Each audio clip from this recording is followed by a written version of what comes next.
Bueno, quienes me estén escuchando deben tener presente que la historia de Colombia ha sido violenta porque el bloque de poder dominante ha impuesto las condiciones de miseria, desigualdad, opresión, y que para mantener sus privilegios han utilizado todos los mecanismos.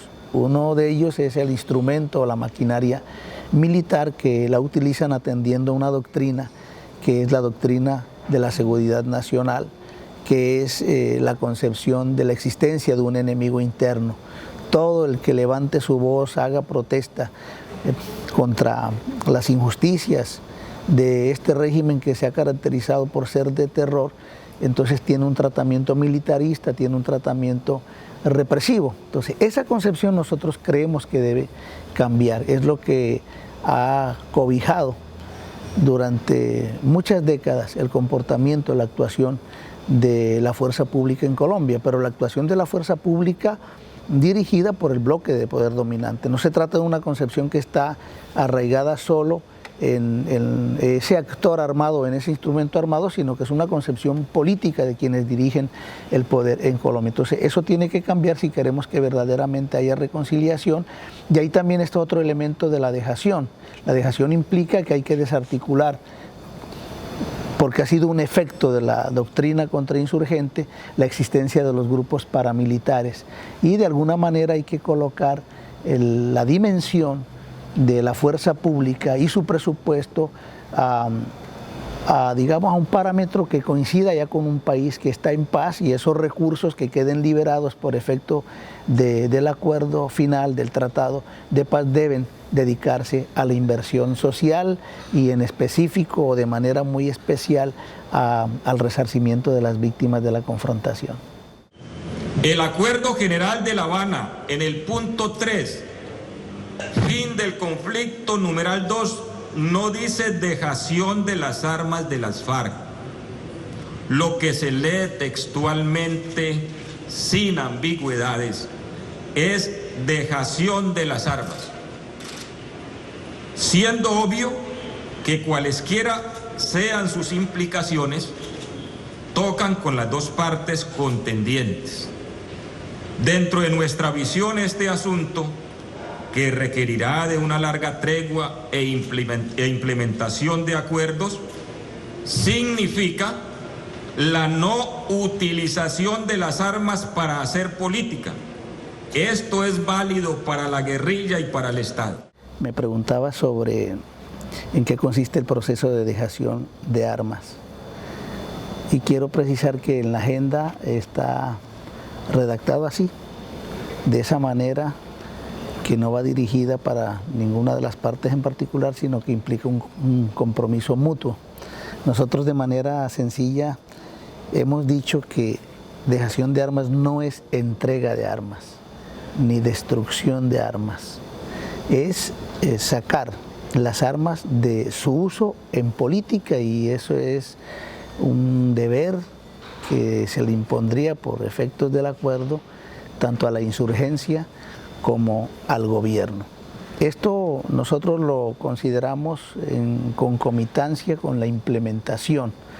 Recuerda que luego de que se firmen los acuerdos, iniciaría un proceso de ejecución de los mismos, de cumplimiento de los mismos, y eso es a lo que nosotros llamamos implementación, que opera luego de que haya una refrendación por parte del pueblo. Entonces hemos dicho siempre que la implementación va concomitante con la dejación. La dejación es un proceso en el cual, si las condiciones económicas, políticas, sociales, que básicamente consisten en la superación de la miseria, de la desigualdad y de la carencia de democracia, se van concretando, y ya se haría inútil el uso de las armas. Entonces ellas quedarían relegadas al olvido, entre comillas, porque seguramente que habrá de preservárselas en un museo, en un centro de memoria, como un símbolo que ha sido de la resistencia del pueblo colombiano.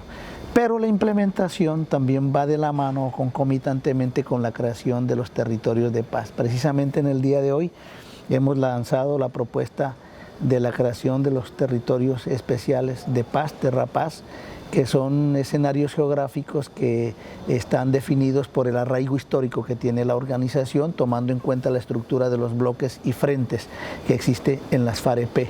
Esos bloques y esos frentes siempre han tenido una interrelación con las comunidades. Entonces, en los escenarios donde hay ese arraigo, se establecerían condiciones especiales para la implementación de la economía, para legalizar la economía de la insurgencia, para potenciar la economía campesina de las familias que ahí existan o las familias que quieran llegar a hacer sus proyectos de vida a esos escenarios de reconciliación, que también serían espacios donde, si hay necesidad de cumplir con sanciones restaurativas, pues esos serían los espacios donde se harían.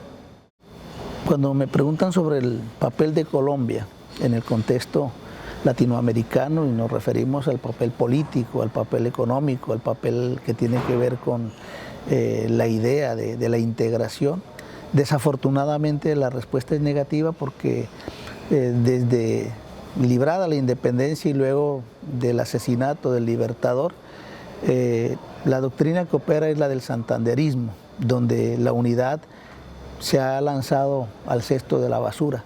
Entonces Colombia ha operado como una punta de lanza del intervencionismo estadounidense.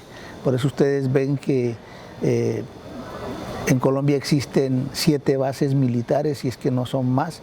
En Colombia opera una doctrina muy plegada a lo que diga el Departamento de Estado.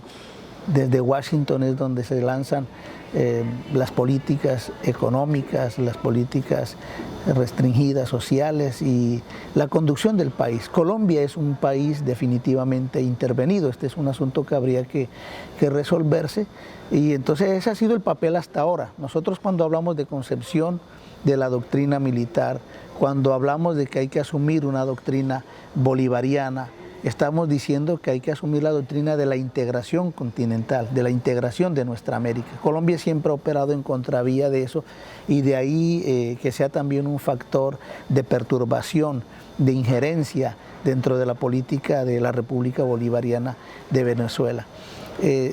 Ese papel, si no resulta del proceso de paz, el desarrollo de aquella concepción que dice que América Latina y el Caribe deben ser territorios de paz, o lo que ha dicho Mújica, que la paz de Colombia es la paz del continente, lo ideal sería que lo que opere es un cambio de política, de mentalidad, que no se siga siendo punta de lanza del imperialismo.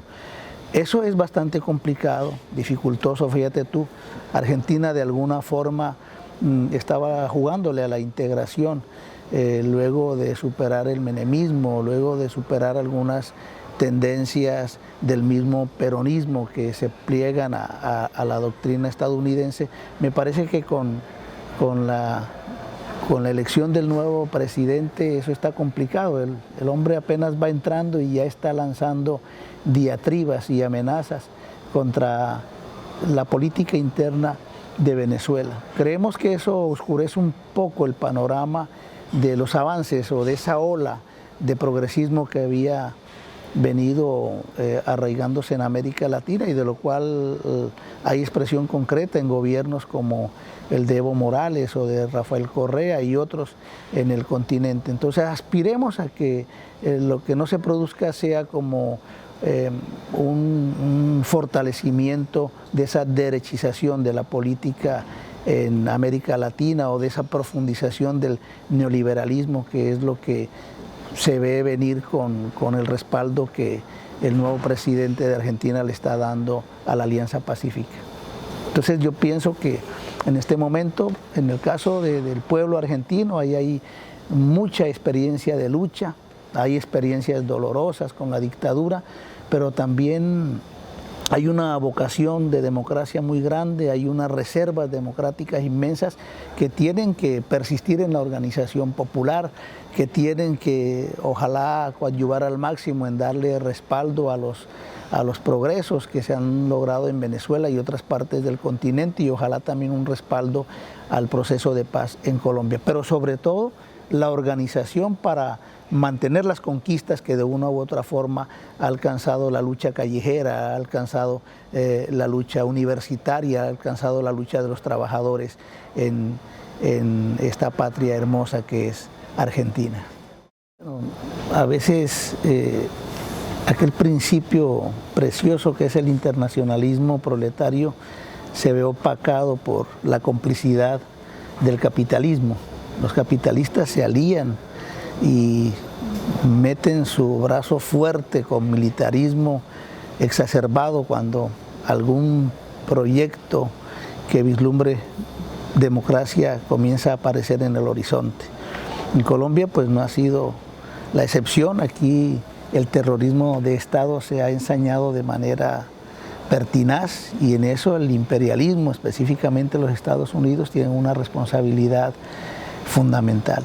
Aquí lo que ha permitido que un movimiento insurgente como las FARC o el mismo ELN y otras fuerzas democráticas que existen en el país se mantengan a pesar de la guerra sucia, a pesar de las masacres, de las desapariciones, del presidio al que han sido condenados muchos o las persecuciones que han generado tanto exilio, es que la voluntad de lucha, la determinación de libertad del pueblo colombiano es ingente y nosotros hemos encontrado, sobre todo en las masas campesinas, en las masas indígenas y afrodescendientes que habitan en el campo colombiano, en las áreas rurales, un apoyo enorme. Y existe ese apoyo porque en esas zonas se concentran necesidades fundamentales, las necesidades básicas de la población que habita esos territorios están insatisfechas y nosotros siempre hemos levantado las banderas por su reivindicación y no solo la de ellos sino la de la mayoría del pueblo colombiano. Recuerda que en nuestro país alrededor de 30 millones de personas viven en situación de pobreza y alrededor de 12 millones viven en situación de miseria. En nuestro país por lo menos 6.000 niños mueren de hambre cada año. Si la media de desnutrición en América Latina es del 6%, en Colombia alcanza casi el 13%. Entonces esas son condiciones objetivas contra las que nosotros luchamos y la gente pues no es tonta. La gente sabe cuáles son las banderas que levantamos y eso es lo que ha permitido que las FARC tengan un respaldo sin el cual no existirían como organización revolucionaria, como organización política que quiere unos cambios estructurales para generar una nueva Colombia que le brinde paz, bienestar, buen vivir a las mayorías.